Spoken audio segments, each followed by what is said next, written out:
Uma boa noite a todos. Sejam todos bem-vindos à Casa de Miramês. Hoje nós vamos ter uma palestra com um tema, muito importante.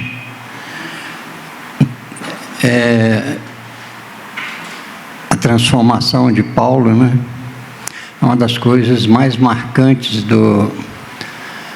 da época de Cristo para cá, E que mexe muito com a gente, porque é uma coisa que a gente precisa buscar e a gente não tem coragem, e ele faz isso de uma forma que balança o emocional da gente.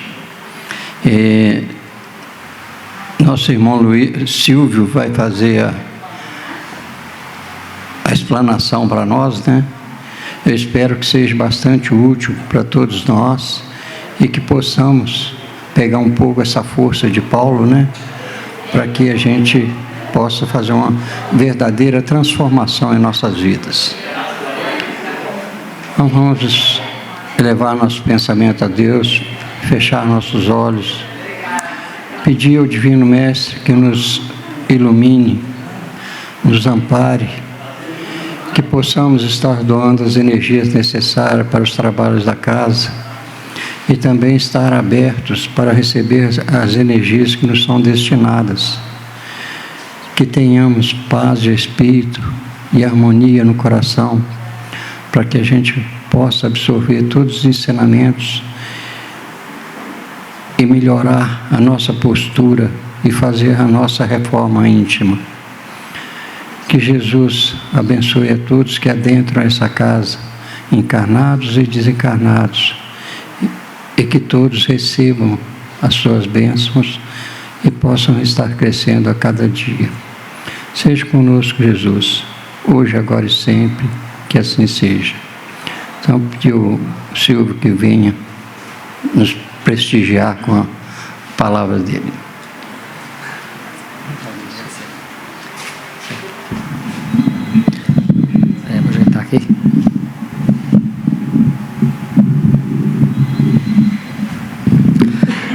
Boa noite, sejam bem-vindos. É um prazer estar aqui na Casa de Miramês para esse estudo da noite, e espero que vocês possam aproveitar, tirar alguma dúvida, e por acaso, se alguém tiver alguma dúvida, a gente pode levantar a mão, a gente esclarece, Pode? Aí vocês fiquem à vontade, tá bom? Bom, então hoje nós temos aí a responsabilidade de falar um pouco de Paulo, mas para falar de Paulo a gente tem que falar um pouquinho de Estevão também, Porque a história dos dois são entrelaçadas, Então não tem como falar de Paulo se não falar de Estevão. Então vou falar um pouco dos dois, para que a gente possa entender um pouco essa transformação, íntima de Paulo, e como que ela aconteceu, tá? E a gente vai ver também um pouco, pelo menos no início, um pouco qual que era o íntimo de Estevão, Falar de Paulo é muito desafiador, porque uma das figuras marcantes do Novo Testamento é Paulo, É claro que a gente não está levando em consideração o próprio Cristo, Mas o Paulo, na minha opinião, ele tem algo de humano que parece muito com a gente, Porque a gente não é perfeito ainda.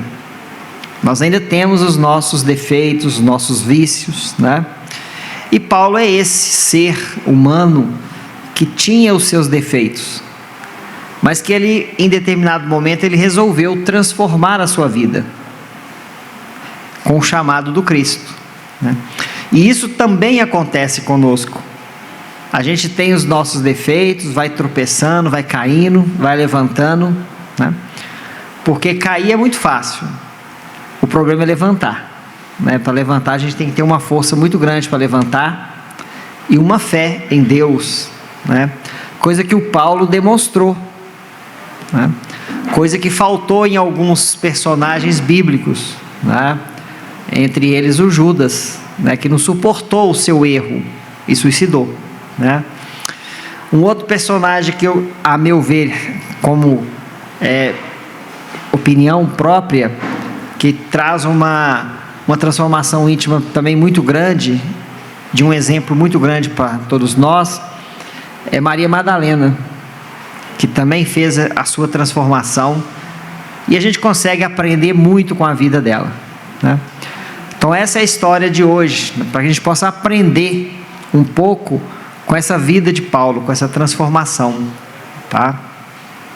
Bom, eu trouxe aqui alguns pontos para a gente refletir. Eu não vou ficar preso à história do livro Paulo e Estevão, porque o objetivo hoje não é falar do livro Paulo e Estevão, né? É a transformação de Paulo, como que ele efetuou essa transformação, né? E como que ele via as coisas. Isso aqui é um importante para nós hoje, tá? Eu acredito que vocês, muitos aqui, já devem ter lido o livro Paulo e Estevão, né? E os que não leram ainda são convidados a ler, né? É um livro muito interessante, né? A meu ver, um dos 3 livros mais interessantes que tem: Paulo e Estevão, Renúncia e Ave Cristo, né? Esses 3 livros é assim, né? Traz uma história muito grande para nós, de exemplo, né? Entre esses personagens. Muito bom. Então tá aí, eu fiz uma comparação entre Paulo, né? Saulo, inicialmente Saulo, e Gesiel, que é o Estevão, né? A gente sabe que essas duas figuras, né, tanto Saulo quanto Gesiel, Paulo, Estevão, eles tiveram os nomes trocados, né? Então a gente vai entender essa troca, porque antigamente as pessoas, elas tinham 2 nomes, um nome judeu e um nome romano, né? um nome hebraico e um nome romano, né? Então são esses nomes aí que a gente vai começar a falar, do Saulo e do Gesiel, né? Eles são aproximadamente nascidos no mesmo ano, né? No ano 5 depois de Cristo, né? O Saulo é da cidade de Tarso e o Gesiel é de Corinto, tá? Saulo era da tribo de Benjamim, né? Ele era, portanto, judeu. E o Gesiel era da tribo de Isacar, das 12 tribos lá de Jacó, né? Então eles eram descendentes de Jacó. Um da tribo de Benjamim e um da tribo de Isacar. O pai de Saulo era o Eleazar, que ele era um comerciante e tecelão, que fez aí ele fez questão de transmitir a Saulo o seu ofício de tecelão. Então, por isso que muitas das vezes, quando a gente lê, né, as cartas de Paulo e lê as viagens de Paulo, a gente vai ver que Paulo chega na cidade e qual que é a profissão que ele vai exercer? Tecelão, né? O Gesiel, o pai dele é o Jogedebe, né, um agricultor, tá?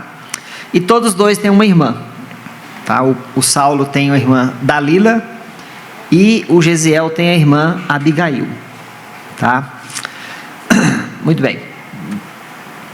Então tá aí só para mostrar, né, o Saulo, ele vem, né, da descendência de Raquel, uma das filhas, das esposas de Jacó, e o Gesiel vem da Lia, né, uma das esposas também de Jacó, né? Muito bem, aqui só para mostrar as cidades, né, onde está Tarso, onde está Corinto. São cidades muito distantes uma da outra, né? Tarso está aqui, ó. Aqui está Tarso, ali está Corinto. Então, cidades distantes, mas por questões divinas, a gente nunca sabe qual que é o nosso destino, né? E os dois se encontram em Jerusalém, né? Então, nasceram em cidades muito distantes, mas o destino os uniu, né? E isso mudou a história, tá? Isso é interessante, porque na nossa vida é assim. Às vezes a gente encontra com pessoas totalmente diferentes, nascidas em cidades totalmente diferentes, e a gente começa a ter uma história com essas pessoas, não é? E assim vai. Bom, a história de Gesiel, né? O livro Paulo Estevam começa a falar da história de Gesiel, né? Ele já começa o livro com as tragédias, né? A tragédia na casa de Gesiel, a tragédia com o pai de Gesiel, né? Que é o Jogedebe, tá? Nessa época, Corinto estava sobre o comando de Roma, tá? Roma dominava a região e ela colocou um procônsul, né, para administrar essa cidade, tá certo? Então o pai de Gesiel, inicialmente, né, ele apanha dos soldados romanos, porque ele sai do seu sítio, morava num sítio, e vai para a cidade no mercado. E nesse trajeto ele encontra com soldados romanos, né, que eram pessoas extremamente brutas, né, não gostavam de judeus. Então o que eles podiam fazer para maltratar, eles faziam. Não tinha essa coisa de gentileza, não, né? O que podia maltratar, eles maltratavam, né? Um ou outro tinha ali um coração um pouco mais humano, né? A gente vai ver, tá certo? Então, inicialmente, o pai de Gesiel, ele apanha, né, nesse caminho de trajeto lá para o mercado, tá? E ele volta para casa assim, ó, estressado, com muita raiva, né, porque ele tinha sido humilhado pelos soldados, né, bateram na cara dele, etc, tudo mais. Isso tudo porque ele cumprimentou o soldado, nada mais, só cumprimentou, tá certo? Uma coisa que hoje para nós é natural, né? Você passa por uma pessoa, você cumprimenta, né? Até por questões de educação, né? E outras coisas mais. Então, o pai dele chega na casa dele estressado, com muita raiva desses soldados. E o interessante é a postura de Gesiel, como filho, né? Se fosse eu também ia ficar irritado, né? Porque um soldado bater no meu pai, eu ia ficar irritado, né? E muitos ficariam irritados, né? Mas olha a postura de Gesiel. A gente já começa a perceber, né, um diferencial. Ele diz para o pai dele: coragem, pai, nosso Deus é de justiça e sabedoria, confiemos na sua proteção. Ou seja, o pai, não preocupa com isso não, deixa esse negócio para lá, né? Vamos confiar em Deus, vai dar tudo certo no final das contas. Deus vai nos amparar, Deus vai nos amparar. Lembrando que aqui, nessa situação, o Gesiel ainda não sabia que o Cristo tinha encarnado. Ele ainda, como judeu, estava esperando a vinda do Salvador. Ele não sabia, porque ele morava em Corinto, né? Jesus foi lá em Jerusalém, então ele estava esperando. Ele descobre que o Cristo já tinha encarnado e já tinha morrido lá quando ele vai para Jerusalém. Então aqui ele não sabia ainda. Então isso é importante. Então quando ele diz essas palavras aqui, ele demonstra plena confiança em Deus. Está vendo? Plena confiança em Deus, né? Bom, continuando, né? Esse procônsul que Roma destinou a cuidar de Corinto, ele chamava Licínio, tá? Ele pega e confisca a propriedade do pai de Gesiel. Por quê? Porque o pai de Gesiel foi reclamar com ele, né, que ele tinha apanhado e que uns tempos atrás uma parte da propriedade dele já tinha sido confiscada por Roma. E esse procônsul, ele abriu na cidade uma reclamação. Quem quisesse reclamar, podia reclamar. Ele ia fazer o estudo do caso. Conforme for, ele retornava a propriedade aos seus proprietários, né? Mas a gente sabia que ele não ia querer fazer isso. Isso era uma jogada dele, porque ele também era muito mau. Se pudesse fazer maldade, era com ele mesmo, né? Então, o que acontece? O pai de Gesiel vai lá reclamar. Vai reclamar. Aí, o que acontece? Nessa reclamação, ele acaba perdendo tudo. Antes ele tinha uma parte da propriedade, agora já não tem mais nada. O procônsul tomou tudo para Roma. Aí é que ele ficou estressado. Aí que o pai de Gesiel ficou bravo mesmo, né? E aí o que acontece? Ele volta para casa e com muita raiva, porque o sítio, a propriedade dele, era do lado da propriedade desse procônsul, esse Licínio. Então ele chegando na propriedade dele, sabendo que o Licínio tinha tomado toda a sua terra, ele olha para a propriedade do Licínio, aquele matagal todo seco, né, plantação seca. O que ele faz? Coloca fogo no sítio do Licínio, procônsul romano, e vai embora.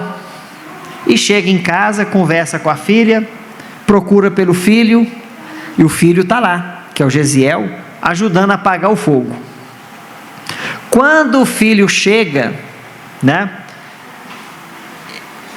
o pai conta para ele o que aconteceu. Olha de novo a postura do Gesiel. Olha a postura. Olha o que ele fala para o pai dele: meu pai, por que atemorizardes? Por que você está preocupado com essa terra? Olha só a questão do Gesiel, né? Ficou sabendo que perdeu tudo, não tinha mais nada, tinha que mudar da terra. Eles deram lá um dia para ele sair da terra. Aí Gesiel pergunta para o pai: pai, por que o senhor está tão preocupado com isso? Continuando: Deus nunca é avarento de misericórdia. Os escritos sagrados nos ensinam que Ele, Deus, antes de tudo, é o Pai desvelado de todos os vencidos da terra. Essas derrotas chegam e passam. Por que lastimar se amanhã mesmo, com socorro divino, podemos sair desta casa para buscar outra em qualquer parte, a fim de consagrar o trabalho honesto? Está vendo? Gesiel não se mostra nem um pouquinho preocupado com a perda do terreno. Pelo contrário, ele fala: meu pai, por que o senhor está preocupado? Amanhã mesmo a gente pode sair daqui e procurar outro lugar para morar. E lá onde a gente for morar, né, eu tenho os meus braços, a Abigail tem os dela, a gente vai trabalhar. Então confia em Deus. Olha, gente, não sei se vocês estão percebendo. Lá atrás o pai apanha, ele fala: ó, vamos confiar em Deus. Aqui o pai perde o terreno, vamos confiar em Deus, vamos trabalhar. Tudo deve ter um motivo. Não é possível que Deus vai tomar o nosso terreno porque é vontade dele, só porque ele quer fazer isso. Não, deve ter alguma causa divina, deve ter um propósito, né? Então vamos ficar calmos, vamos confiar. Então aqui Gesiel está mostrando para nós a confiança que ele tinha em Deus. Vocês estão percebendo? Muitas das vezes falta em nós essa confiança, porque muitas das vezes, se a gente perder tudo, a gente entra em desespero. Quantas pessoas perdem tudo, a empresa vai à falência, não tem dinheiro para as coisas, elas suicidam, né? O que é isso? Falta de fé. Então você está vendo como que é a postura do Gesiel? Então aqui a gente já tem duas posturas diferentes. a do pai, do Jeziel, e o próprio filho, que é o Jeziel. O pai é aquele que irrita, que quer vingança, que quer justiça. E o Jeziel é aquele que quer, né, que seja feita a vontade de Deus, que é para confiar que Deus é Deus de amor e justiça. Estão percebendo? Né? Muito bem. Então tá aí, ó. O pai dele incendeia o sítio lá do Licínio. E aí ele vai falar: meu pai, por que levantastes o braço vingador? O braço vingador é quando a gente quer justiça com as próprias mãos, né? Ele fala: por que você levantou seu braço vingador? Por que fazer justiça com as próprias mãos? O problema é que quando a gente faz justiça com as próprias mãos, a gente não sabe nada do nosso passado. Eu não sei o que eu fui no passado. Eu faço justiça com as minhas próprias mãos. Eu estou piorando a minha situação. Por quê? Porque se eu mato uma pessoa, eu não estou matando uma pessoa. Eu estou matando aquela pessoa. Se ela for casada, eu estou destruindo a vida da esposa. Se tiver filho, eu estou destruindo a vida do filho. Olha para vocês verem o tamanho da consequência, né?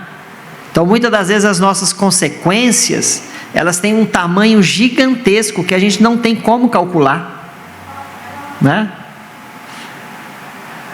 Por que não esperaste a ação da justiça divina? Olha o que ele diz: por que não espera a ação da justiça divina? Um convite a nós mesmos, né? Muitas das vezes acontecem as coisas com a gente desespera, né? Quer fazer a vingança, quer agir, mas vamos esperar, vamos ver o que vai acontecer. A fala dele, né? Vamos ver o que vai acontecer, vamos ver o que Deus está preparando para nós. Não é assim? Muito bem. Então Jeziel, né? Como o pai então incendiou esse sítio, né? E ele teve um grande azar, né? Porque nesse sítio tinha um capataz, e esse capataz era muito querido pelo Licínio, pelo procônsul, e esse capataz morreu. Aí o Licínio, como ele era o procônsul romano e um cara muito do mal, muito vingativo, o negócio não ia ficar bom para o pai dele, não ia ficar bom para o Jorgedebe. Então qual que foi a ideia do Jeziel? Eu vou me entregar em nome do meu pai, vou falar que é eu que fiz o negócio, vou falar que eu que sou o culpado. Mas a ideia dele era: eu falo que eu sou culpado, o meu pai é libertado, e o que acontece? A punição fica só comigo, não é isso? Só que não foi o que aconteceu. Por quê? Porque os funcionários do sítio lá do procônsul, né? O Jeziel ajudou a apagar o fogo. Então todo mundo viu o Jeziel ajudando a apagar o fogo. E alguns viram o pai de Jeziel atacando o fogo. Então na investigação, o que aconteceu? Chegou à conclusão que o pai do Jeziel era culpado. Mas na hora que o Jeziel quis puxar a responsabilidade para ele, chega a notícia de que o capataz morreu. Aí pronto. Aí o Jeziel então foi punido porque ele confessou um crime, e o pai dele foi punido porque o capataz morreu. Vingança. E nessa história toda o pai dele morre. Morre porque não aguentou as chicotadas, né? O Jeziel leva lá as suas chicotadas e é enviado para as galés, né? Que são aqueles barcos lá que, né, os escravos ficam manejando para movimentar o barco, né? Então Jeziel é colocado como escravo. Sobrando quem? A irmã dele, que é Abigail. Sobrando a irmã dele, né? Só que nessa história, na hora que o Jeziel já tinha levado a chicotada dele, já sem forças, né? Imagino que com uma dor imensa, ele vê que o pai dele está morrendo, olha a postura dele diante da irmã, né? Jesiel diz para a irmã: se eu morrer, Abigail, há de prometer, isso aqui é antes, né? Se eu morrer, há de prometer seguir à risca aqueles conselhos da mamãe, para que tivéssemos uma vida sem mácula neste mundo. Nunca ouvirás a voz das tentações, que arrastam as criaturas à queda, nos abismos do caminho. Olha a postura dele, gente. Ou seja, eu vou me entregar, se eu morrer, você continua seguindo, né, os ensinamentos que a nossa mãe passou para nós, que é viver uma vida sem mácula, né, e ficar longe das tentações, resistir às tentações. Não é o que nós temos que fazer? Não é o que a gente tem que procurar fazer, né? Aí na hora que ele está morrendo, ele vai dizer para a irmã dele, Abigail: papai está exairando, acho que eu escrevi errado aqui, tem coragem, ou seja, para ela ter coragem e confiar. Não posso acompanhar-te na oração, porque ele também já não tinha forças nem para orar, né? Porque depois que apanhou, né? Mas faze por todos nós a prece dos aflitos. Então, mesmo ali depois daquela chicotada, ele ainda mantém firme, tá? Muito bem. Aí nesse caso a Abigail, ela é libertada, né? Depois ela é mais para frente lá no livro, vai rolar a história dela. Ela é adotada, né, como uma filha adotiva, né, do casal Zacarias e Ruth, tá certo? E aí entra o Paulo, na jogada, né? Só aí entra o Paulo nessa história. O Paulo vai lá na casa do Zacarias para uma festa, e nessa festa ele conhece a Abigail, e apaixona pela Abigail, né? E aí começa então aquela história toda lá do Paulo, né? Muito bem. Esse aqui eu falei, né? Que sem o Estevão não teríamos Paulo, né? Olha aí, ó, libertado do serviço forçado, então, né? Então Gesiel, tá certo? Ele vai para as Gales, ou para as Galés, né? E lá, numa dessas viagens, ele conhece um outro procônsul, né, chamado Sérgio Paulo. Ele ajuda esse Sérgio Paulo a curar de uma doença, e esse Sérgio Paulo dá para ele a liberdade, porque ele adquire essa doença, né, fica muito enfermo. O capitão do navio ia jogar ele para fora do navio, mas aí o procônsul não deixa, porque ele salvou a vida dele, né? Aí ele combina lá entre o capitão e o chefe dos escravos que ia libertar o Gesiel, né? E aí liberta o Gesiel lá numa das paradas. O Gesiel dá uma sorte imensa. Por quê? Porque esse procônsul dá ao Gesiel um dinheiro, né? Dá algum recurso para ele se manter lá, né? Aí o Gesiel dá tanta sorte que ele é assaltado, né? Passando mal lá, não está aguentando nada, né? Não aguentava nem andar. Chega um ladrão para assaltar ele. Só que esse ladrão conhecia alguém, que era, né, alguém que frequentava a casa do caminho, que era o quê? A casa que os apóstolos tinham montado, né, sob a direção de Pedro, uma casa de assistência, né? E aí Gesiel é levado para a casa do caminho, e é recebido lá por Pedro, né? E a história conta, né, que ele melhora e ele começa a trabalhar nessa casa do caminho, tá certo? E foi aí que começou a história então do Paulo. Por quê? Porque Gesiel curou, né, da cegueira o tio de um amigo íntimo de Paulo, de Saulo ainda, né? Saulo ainda. E Saulo ficou sabendo que alguém tinha curado esse tio. E ficou abismado, como isso é uma heresia, como que pode uma coisa dessa acontecer?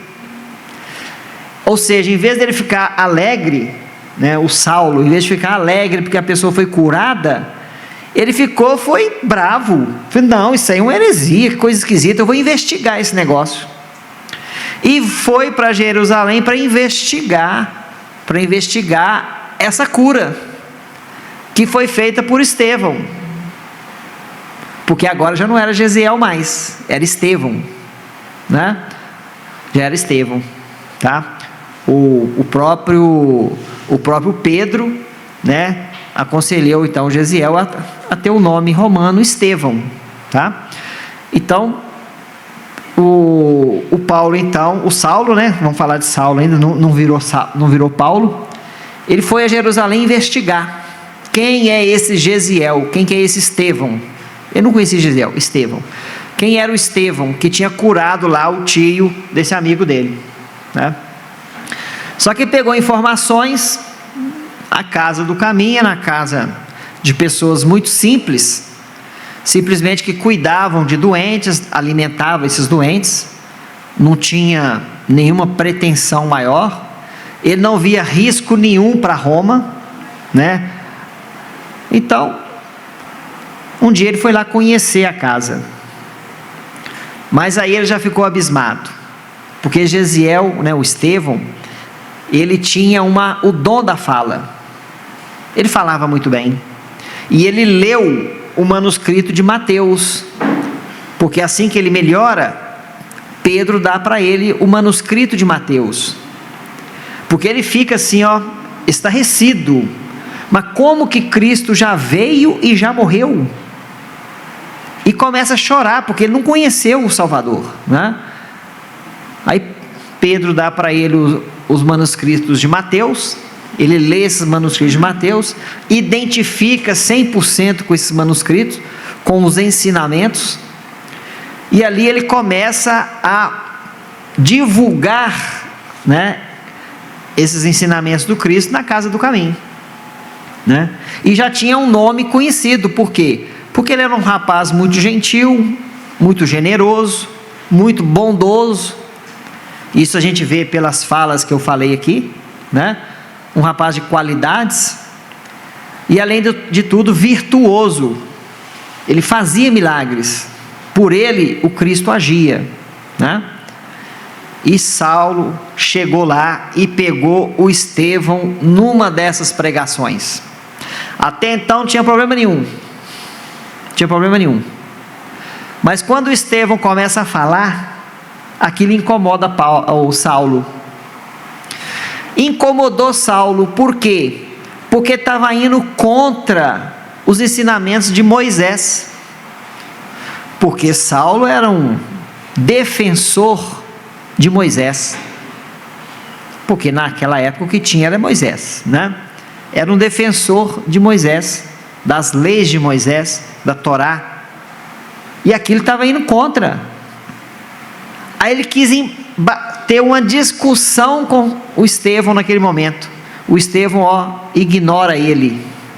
Aí é que o negócio pegou. Ele foi ignorado por Estevão. Então ali começou a perseguição. Porque se tem um caboclo que antes era bravo, era Paulo, né? O Saulo. Não levava desaforo para casa. E o Estevão deu uma ignorada nele. Aquilo ali foi o estupim, né? Aí ele começou a perseguição, né? Olha, aqui é só uma parte aqui falando, né? Dele ter conhecido lá os coisas, né? Vou passar aqui para frente. Saulo conhece Abigail. Aí, Saulo. Enquanto Saulo prepara-se para assumir novas funções no tribunal do Sinédrio de Jerusalém. Aqui porque na verdade porque o Saulo ele era pupilo de Gamaliel, né? E Gamaliel estava para aposentar. Então ele queria entrar para o Sinédrio no lugar de Gamaliel, né? Que era lá o padrinho dele lá, né? Olha, o tio do amigo dele era Sadoc, né? O amigo dele, o tio dele chamava Filodemos, tá certo? Muito bem. Olha, ó, encontro de Saulo e Estevão. Tá, ó. Então eles chegam lá no galpão, onde era a casa do caminho, né? Lá não tinha imagem, não tinha ornamento, tudo muito simples, né? Aí Pedro, Tiago e João vão recebê-lo, né? Ficam surpresos porque, né, um romano com aquela vestimenta toda, com aquela pompa toda, ir lá nessa casa, tá certo? Muito bem. Aí tá aqui, ó. O jovem magro e pálido adentra, que é o Estevão, né? Por entre as filas extensas, passa pelos assistidos que sussurram: Estevão, Estevão, porque já era conhecido, né? Já era conhecido, tá? E aí Estevão, qual que é o discurso que Estevão vai fazer e que provoca o Saulo? É esse aí, ó, né? Mas e diante as ovelhas perdidas da casa de Israel, e indo pregai dizendo: é chegado o reino dos céus, né? É a lei humana, o evangelho é divino, Moisés é o condutor, o Cristo o Salvador, os profetas foram os mordomos fiéis, né? Jesus, porém, é o Senhor da vinha.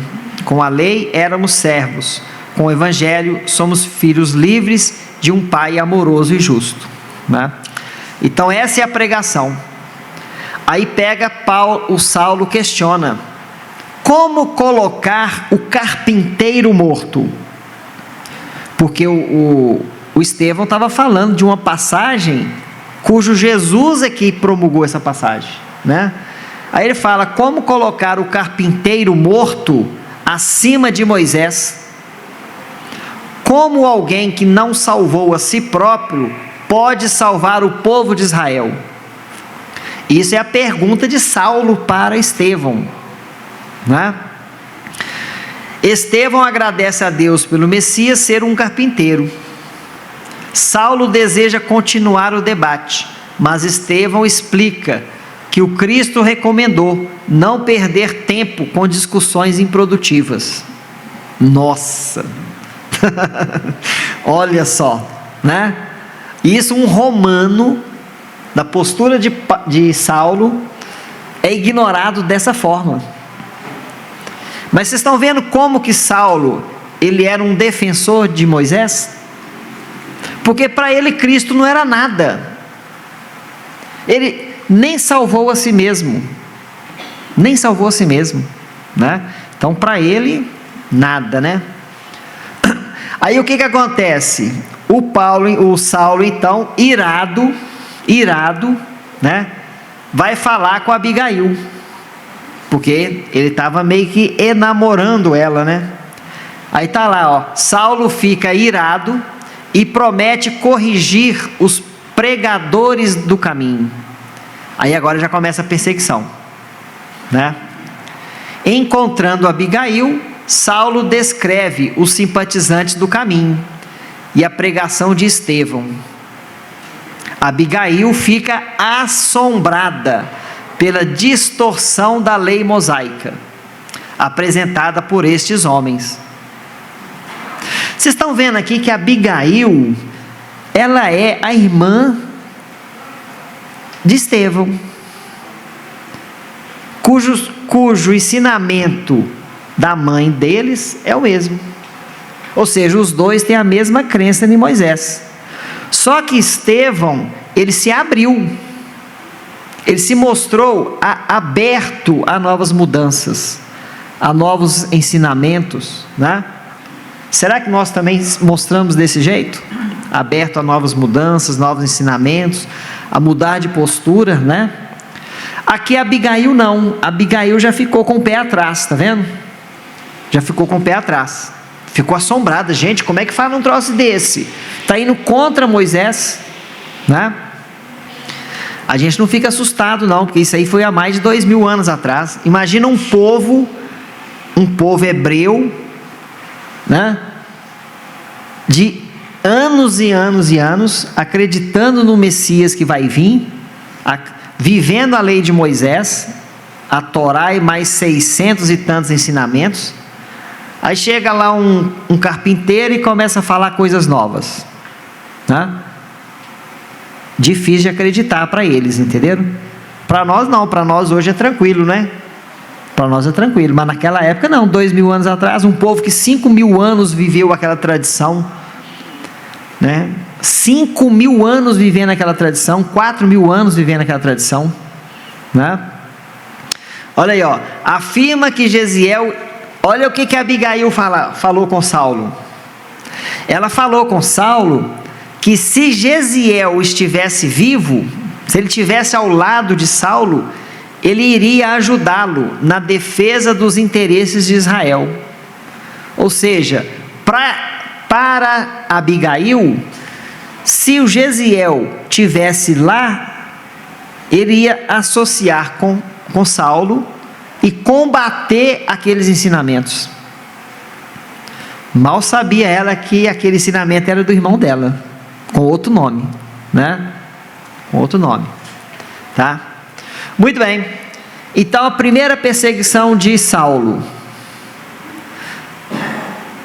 ele convida, intima Jesiel a prestar depoimento no Sinédrio. Então Jesiel tem que ir lá se explicar, porque o Sinédrio vivia de que forma? Sob as leis de Moisés, né? Então Jesiel tinha que ir lá se explicar, né? Então tá aí, ó, Jesiel vai sozinho, né? Ele fala que ele acredita ser Jesus um enviado, porque Pedro, né, explicou para ele, Pedro mostrou o manuscrito de Mateus, né? Ele cita o trabalho de Moisés, cita todos os profetas, né? O Saulo fica irritado e dá um soco na cara de Jesiel. Olha para vocês verem, no Sinédrio isso, num tribunal de justiça. Então vocês estão vendo como que o Saulo está totalmente transformado aqui, transtornado. Ele quer vingança de tudo quanto é jeito. Ele não aceita, né? Não aceita. E aí ele pede a punição por apedrejamento. E a salvação aí dele foi Gamaliel, que pediu um tempo para refletir, né? E aí Saulo pede carta branca para investigar os homens do caminho. Investigar significa o quê? Para Saulo, perseguir, prender, torturar para saber detalhes, para saber onde está quem, né? E prender todo mundo, os responsáveis. Então, qual que é a atitude de Saulo aí? A atitude de Saulo, muitas das vezes, é a nossa atitude de vingança, né? Uma pessoa faz uma coisa para nós, a gente não gosta. A gente não tem uma atitude de Estevão, de acreditar em Deus, de confiar em Deus, que as coisas vão melhorar, né? Não. Nós temos uma atitude de Saulo. Ah, eu quero vingança, né? É igual um cara falou uma vez, né, num videozinho: eu não guardo mágoa, eu guardo nomes. Né? Muitas das vezes a gente é assim, né? E para a gente se libertar disso é uma dificuldade, não é? Outro dia o Haroldo contou uma história de um médico, né? Um pai de família, 2 filhas, etc, tudo mais. Ele no trânsito, um cara fecha ele no trânsito, ele sai, pega o revólver e mata o cara na discussão, vai preso, 20 anos preso. Então, por causa de uma atitude, a gente transforma tudo, não é? Mas por quê? Por causa do nosso temperamento, que é o temperamento aqui de Saulo, que é aquele temperamento ainda de não controlar os nossos impulsos, né? Então, a grande dificuldade nossa, quando eu falo nossa, né, é da humanidade, não é só nós que estamos aqui nessa sala, muitos aqui, claro que não entra no caso, falo de nós, é a humanidade, né? Então, o grande problema nosso é não controlar os nossos impulsos. A gente age por impulso. Depois a gente pensa: meu Deus, o que eu fiz? Se eu tivesse pensado um pouquinho, eu não tinha feito. Não é assim? Mas a gente vai no impulso. E o impulso, ele é perigoso. Porque o impulso, ele vem com adrenalina, né? Quando a gente recebe qualquer coisa, aquilo é como se fosse uma carga caindo sobre nós. E o nosso corpo, ele tem enzimas. E essas enzimas começam a trabalhar, a adrenalina começa a trabalhar, a gente fica agitado, e aquilo vai movimentando o corpo nosso todo, daí a pouco a gente explode. Porque a gente ainda não controla. Se a gente controlasse muitas coisas, a gente conseguiria evitar, né? Se o Saulo aqui controlasse os seus impulsos, ele ia ficar mais tranquilo, ia procurar Gesiel depois, né, o Estevão depois, né, ou ia questionar Pedro, que era o responsável, né? Escutar Gamaliel, porque o próprio Gamaliel, né, já pediu vistas, já não estava de acordo. Mas não, ele deixou ir pelo impulso, né? E com isso ele foi levando. Ele conseguiu manipular o Sinédrio e conseguiu carta branca para perseguir os cristãos, né? Bom, mas isso vai mudar. Por que vai mudar? Porque quando a gente conhece Jesus, a gente não muda. A tendência não é mudar, é controlar os impulsos. A gente agora passa a pensar. Mas, gente, o impulso é natural. De onde vem o impulso? Do reino animal. A gente não passou por lá? A gente trouxe os instintos, né? O instinto de sobrevivência, né? Alguém nos ataca, a gente vai defender, né? O impulso de agir sem pensar, né? O reino animal. Só que a gente tem que libertar disso. E o que Jesus vem promover para nós é exatamente isso, né? Então, quando Saulo, né, descobre, né, porque aí agora com muito custo ele consegue, né, a punição para Estevão, e Estevão morre lá apedrejado. E para surpresa de Saulo, o Estevão é o Gesiel, irmão da Abigail, né? Aí pronto, aí o casório foi embora, né? Você fez mal para o irmão da noiva, aí não tem jeito, né? Aí termina, tal, né? Sofre, a noiva sofre, todo mundo sofre, né? Aí certo dia descobre que a noiva também se converteu, e o responsável por converter a noiva é um tal de Ananias. Aí esse Ananias entrou no radar, né? Entrou no radar. Aí para onde ele vai? Descobriu que Ananias estava em Damasco. Como? Aí eu te pergunto, como? Né? Os métodos dele. E ele vai para Damasco. E aí na estrada de Damasco, ele transforma, né? Aí Jesus aparece para ele, né? E ele simplesmente fala o quê? Isso é bonito, né, gente? Isso é bonito. Que queres que eu faça? Olha que interessante. Que queres que eu faça? E a partir daí, pronto, mudou. Porque aí ele já não persegue mais os cristãos. Aí agora ele que é perseguido, né? Antes ele tinha prestígio no Sinédrio, agora já não tem mais prestígio, porque agora é um transformado.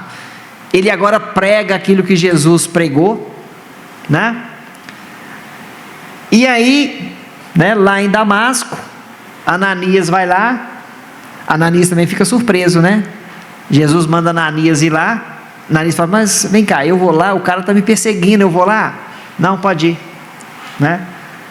Aí ali ele transforma em Paulo, né? O próprio Ananias, né, fala para ele. E qual que é uma das primeiras atitudes dele? Ir para o deserto. O que significa ir para o deserto? O que tem no deserto, gente? Nada. Não é? No deserto não tem nada. Mas o deserto tem uma característica: não tem nada do lado de fora. Então eu vou pensar em quem? Do que está do lado de dentro. Se não tem nada lá fora, eu vou concentrar no que tem do lado de dentro. Então, no deserto, por 3 anos, Paulo refletiu. Também teve conhecimento ali do manuscrito de Mateus, que o próprio Gamaliel passou para ele, né? Também convertido, Gamaliel, né? E ali por 3 anos ele viveu, né, na casa de um casal, né, Áquila e Prisca, né, que também perseguiram eles e a família deles, né? Então, por 3 anos, Paulo se introspectou, voltou para si mesmo, né? E ali ele transformou. Ali ele criou forças. Porque muitas das vezes, quando a gente muda, as pessoas não querem que a gente muda. Por que as pessoas não querem que a gente muda? Porque muitas pessoas querem nos ver cair. Elas não querem ver a gente se dando bem, não. E a inveja nas pessoas? Elas querem que você seja pior do que elas, né? Por quê? Porque quando ela vê você rastejando, você na pior, elas se sentem bem, porque eu estou melhor que você, não é? É o tal do egoísmo e da inveja. Então, as pessoas não querem que a gente muda, não querem que a gente melhore. Então, a gente tem que ter uma força interior para sustentar aquilo. Porque quando a gente apresenta para a sociedade uma mudança, as pessoas falam: o quê? Esse não é o Silvio que você está falando que eu conheço, não, né? Porque o Silvio que eu conheço é assim, assim, assim, assim, assim, né? Você está falando de outro Silvio, né? Não, é o mesmo Silvio. Olha lá, ó. Está vendo? Um conhece o meu lado antigo, o outro conhece o meu lado novo. O lado antigo não quer saber do meu lado novo. Não é assim? Então a gente tem que ter uma força. Por quê? Porque as críticas vêm. Olha quantas críticas Paulo teve, né? As pancadas vêm. Olha quanta chicotada Paulo levou. Olha quanta chicotada Paulo levou. Paulo entrava, as viagens de Paulo eram muito simples. Ele viajava, chegava na cidade, levava uma chicotada e ia embora. Chegava em outra cidade, levava uma chicotada e ia embora. Quando não saía correndo. As viagens dele eram muito simples, né? Sempre levando uma chicotada. E nós somos assim também. As nossas mudanças provocam nas pessoas reações, né, indesejáveis. Porque elas não querem que a gente melhore, elas não querem que eu divulgue aquilo que eu me transformei, não é? Porque nem sempre você fica falando de você para os outros. Porque você pode estar falando para uma pessoa que te quer, está falhando, né? Está falando para uma pessoa que te quer o mal, ela não quer a sua mudança. Então muitos não queriam uma mudança, né? Só que Paulo tinha uma carta na manga. Ele era romano. Ele tinha nacionalidade romana e judeu, mas ele era romano. Então Roma não podia pegar ele assim e ficar batendo nele, né? E tinha regalias, né? Nós não temos regalias, a gente tem que aguentar o tranco. As pessoas criticam, não é? Mas quando você está disposto a modificar, você tem que estar com força para manter essa mudança. Por isso que o Cristo nos convida a orar e vigiar. Porque a oração nos eleva de patamar. E vigiar é para você não cair novamente em tentação. Porque se eu modifiquei o meu íntimo, agora eu estou agindo de uma forma diferente, eu tenho que vigiar para eu não cair. E o que é vigiar? É É aquele camarada que quer que eu encha a cara na cerveja e fico bêbado, tem que vigiar, não posso, né? É aquele que quer que eu saia fofocando dos outros, contando as intrigas, opa, não posso, isso é vigiar, tá vendo? É aquele que quer que eu cometa um ato ilícito, tem que vigiar, não posso, sou outra pessoa agora, né? Isso é o vigiar. Vigiar não é ficar ajoelhado rezando o dia inteiro, é vigiar as suas ações, para você não voltar a ser o que você era no passado, né? Então, esse é Paulo, nos convidando a isso, de tudo que ele sofreu, apanhou, né? No final da vida foi decapitado, mas ele conseguiu, porque a missão dele era diferente da missão dos apóstolos.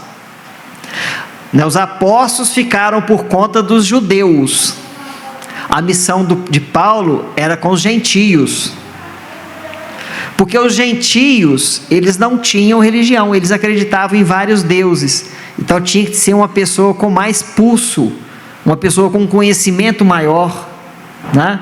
Era Paulo. E quem fez as viagens foi Paulo. Então é Paulo que divulgou para o mundo, né, as ideias do Cristo. Então olha para vocês verem a importância de Paulo, né? Os apóstolos têm a sua importância dentro dos judeus. Paulo teve a sua importância para todo o resto, né? Então essa mudança de Paulo, sempre convidando a nós também, a nossa mudança íntima, e que a gente possa sustentar ela, porque não é fácil, porque cair é fácil, levantar é difícil, né? Levantar é difícil. Imagina Pedro quando negou Cristo 3 vezes, ficou acabado. Cristo morou na casa de Pedro 3 anos, então quando ele faz isso, ele ficou acabado. É nós, né? É nós. Quando a gente propõe a mudar, e chega um e quer nos rebaixar, a gente fica triste, não fica? Nossa, eu estou tentando dar o melhor de mim, e as pessoas não percebem. As pessoas só vê o passado, só vê aquele Silvio que agia errado, mas não vê o Silvio que age no certo, né? Bom, então é isso aí, agradeço a vocês, boa semana, muita paz, obrigado. Agradecemos ao Silvio pelo estudo da noite, né? Muito gostoso. É uma pena que ele olhou para o relógio, senão nós vamos continuar até amanhã, né? Porque a história é emocionante e nos ajuda muito, né? No nosso entendimento da vida. E falando em transformação, gente, então fica o convite para todos nós que vamos transformar, para que possamos então facilitar essa nossa transformação, nós precisamos evangelizar, né? A casa oferece aqui, evangelização desde as crianças, infantil e mocidade, que acontece da seguinte forma: às segundas e quartas-feiras e aos domingos, nós temos evangelização na casa durante o estudo. Então, a evangelização de bebês acontece todo segundo e quarto sábado de cada mês. É o grupo de gestantes que o Abraço de Luz faz com muito carinho. E também tem o encontro da mocidade que acontece aos sábados às 14 horas. Então evangelizar, né, para que possamos pegar esse caminho aí da transformação com mais leveza, né, com melhor entendimento. E a casa oferece também, pessoal, estudos, né, nas quartas-feiras, na segunda-feira e na sexta-feira. Na segunda-feira é o estudo para os iniciantes. Na quarta-feira nós temos o ESIS, que é o estudo sistematizado da doutrina espírita, que acontece às 19h45. E temos aqui, na sexta-feira, o estudo do Evangelho, Livro dos Espíritos e obra de André Luiz, Missionários da Luz. Então isso tudo nos ajuda na nossa transformação, né? Estudar, aprender, o autoconhecimento vai facilitar para nós. O passe, quem tem as crianças na evangelização, lá mesmo eles recebem um passe coletivo, então não há necessidade deles virem para a cabine de passe, ok? Agora eu vou trazer aqui uma notícia para vocês aqui. A casa, vocês já vão ver aí esse cartaz, ó, que vai ser uma galinhada que a casa vai ter aqui, que vai acontecer dia 12 do 4. Essa galinhada, ela vai ser entregue, deixa eu ver aqui, horário de 11h30 às 13h30 aqui na casa. Então o pedido é feito na biblioteca e também através do QR Code, né, que está no cartaz. O valor é de R$20. Tá? Essa arrecadação, pessoal, é para ajuda nas obras da casa aí, tá bom? Então estão todos aí convidados a participar, a comprar essa galinhada aí. E na biblioteca, o importante depois da compra é enviar um QR Code, enviar o comprovante que eles vão indicar lá para vocês, tá? Para onde enviar o comprovante, tá ok? Eu vou então, antes da prece, nós vamos fazer a prece e depois nós vamos ter o atendimento na cabine do passe. Quem sentir ainda a necessidade do passe pode ficar aqui à direita, ok? Vou convidar a nossa irmã Graça para fazer a prece por nós. Obrigado.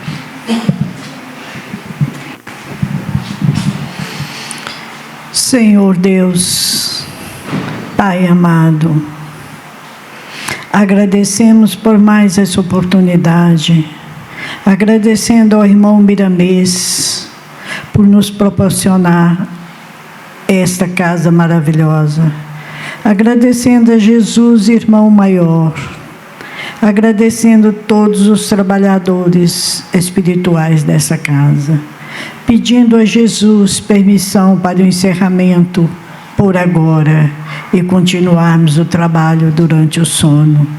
Jesus, irmão maior, acompanha cada um de nós aos nossos lares. Nos ajude hoje, agora e sempre. Que assim seja. Boa noite a todos. Desejo uma boa semana.